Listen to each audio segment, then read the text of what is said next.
আসসালামু আলাইকুম বন্ধুরা। তো আমাদের কাছে একটা কন্ট্রোলার এসছে। তো এই কন্ট্রোলারটায় প্রবলেম কী হয়, স্টার্টিংয়ে ঘ্যাড় ঘ্যাড় করে, ঠিকঠাকভাবে লোড দিতে পারে না। তো এটার প্রবলেমটা সলভ করবো আমরা। তো এখানে একটা ফিডব্যাক আইসি আছে LM358। তো এই আইসিটার মধ্যেই প্রবলেম আছে।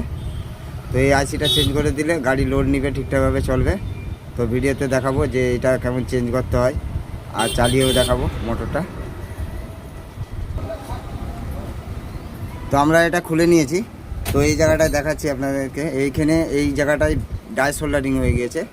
তো এখানটায় ভোল্টেজ মিসিং হয়, তাই জন্য গাড়ি ঘ্যাড় ঘ্যাড় করে।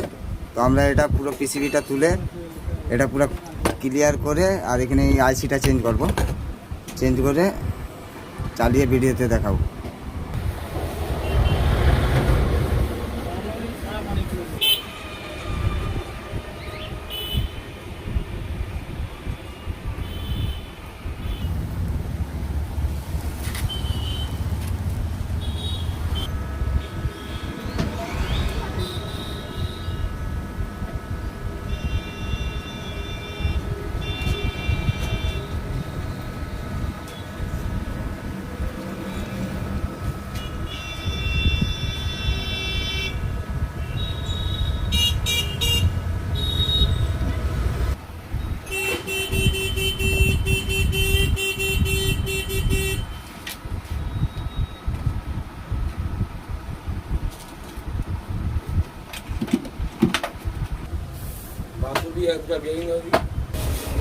তো বন্ধুরা, আমরা এখানে আইসিটা তুলে নিয়েছি, তুলে এটা এরকমভাবে সব রেডি করে দিয়েছি।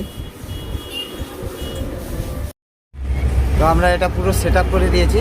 তো এই কন্ট্রোলারটা লোড নিচ্ছিল না এই মোটরের সাথে। আমরা ওই আইসিটা চেঞ্জ করছি, এবার চালিয়ে দেখাচ্ছি ভিডিওতে। এবার খুব সুন্দরভাবে চলছে, এবার লোড নিবে, সব কিছু হবে। যদি ভিডিওটা ভালো লাগে তাহলে লাইক সাবস্ক্রাইব অবশ্যই করবে। ধন্যবাদ।